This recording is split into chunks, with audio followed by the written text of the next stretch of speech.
they came and they looked at him and they said, man, he's all right, man. He's just fighting these demons, man. Let him fight his demons, you know. I don't ever slow up, no I don't take I got no love for the fakeness. If you wanna play tough and wanna hate this, I'll always show up and make a statement. Hello YouTube, Harvey Talks Prison here. I want to talk about a friend I had in South Central Correctional Center in Licking, Missouri, named Marcus. I ain't gonna say his last name, but this was a good dude, good cellie I had, man. We got along good. And he was Cajun. He was from Louisiana. There happened to be a guard that was Cajun too that worked there, and sometimes they'd talk, and you didn't know what the hell they were saying, you know. And man, you guys are gonna take this conversation somewhere else, you know.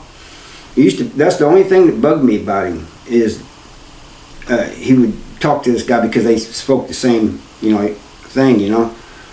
But anyway, he was addicted, had an addiction problem bad, and always chasing the dope man. And as he said it, he loved the big H, and that's what he called it all the time, the big H. And so one day he tells me he'd been thinking, I could tell that something was on his mind for a couple of days, and he tells me one day that he had to get off of this stuff. He goes, I have to get off of it. I said, okay. He said, no matter what happens, he says, do not call the COs, do not call 5-0 is what he called them, do not call medical, do not do anything. And I said, okay. So he stays in his cell, and soon it's not long, he's just curled up on his bed in like a fetal position, you know. And he's pale and he's sweating at times, and sometimes he was mumbling things I couldn't understand. And so I got concerned, really concerned. And so I went and told some guys that he hung around with. They came and they looked at him and they said, man, he's all right, man. He's just fighting these demons, man. Let him fight his demons, you know. And I said, okay. And in count time, I'd have to help him get up. He had the bottom bunk, and he would lean on my bunk, facing away from him, and they go by and count, you know. But at night, at the 10 o'clock count, you had to give your name and number. And that was a little bit more difficult for him to do, but he would do it. And one time, he was looking so bad, one of the guards opened the door and came in there and asked him if he's all right, and he just said he was sick. Yeah, he was sick all right. He was real bad sick.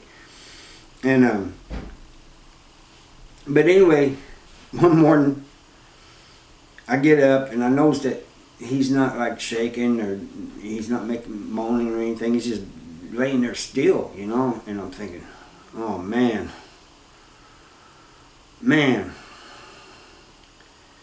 So I made a cup of coffee, rolled a cigarette, lit the cigarette.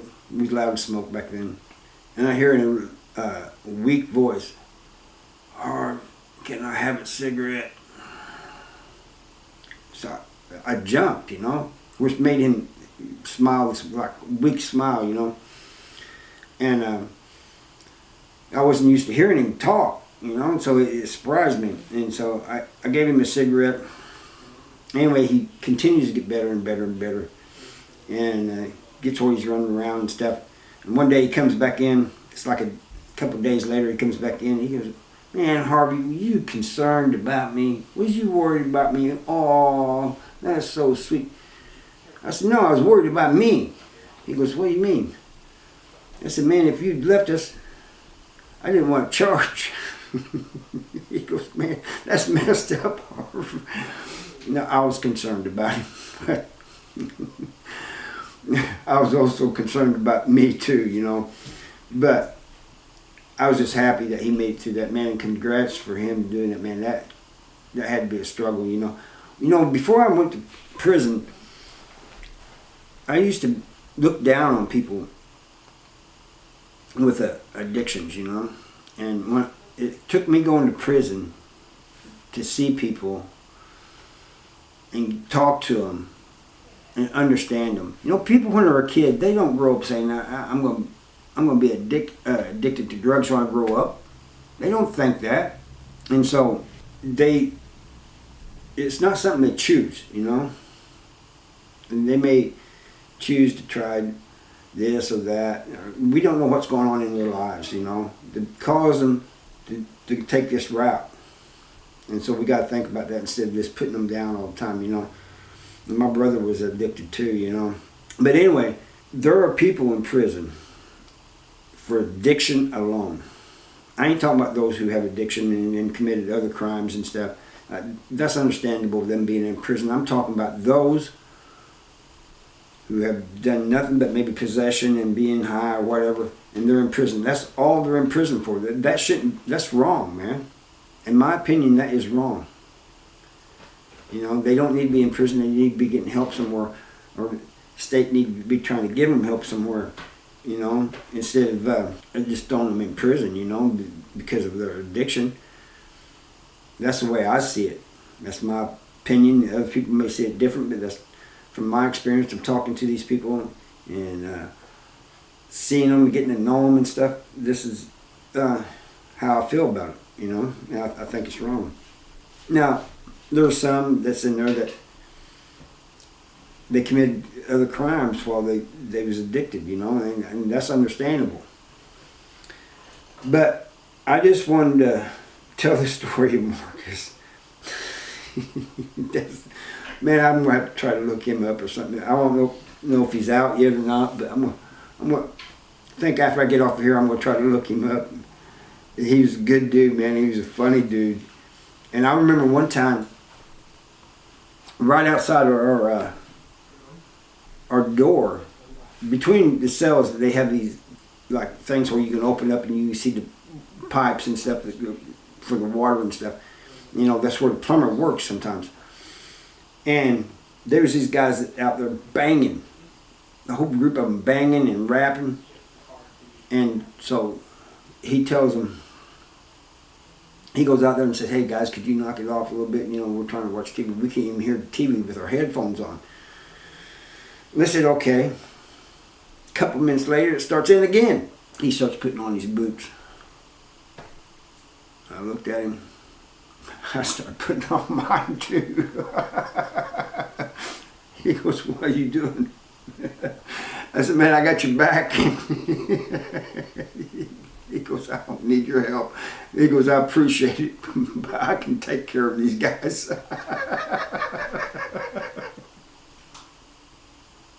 I said, "Hey, I'm here if you need me."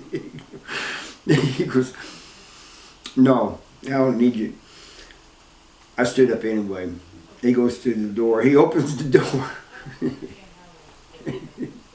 He says, "I asked you guys quietly to stop doing this. You guys keep doing it. Do we have a problem here?" And they left. And there was about 4 of them.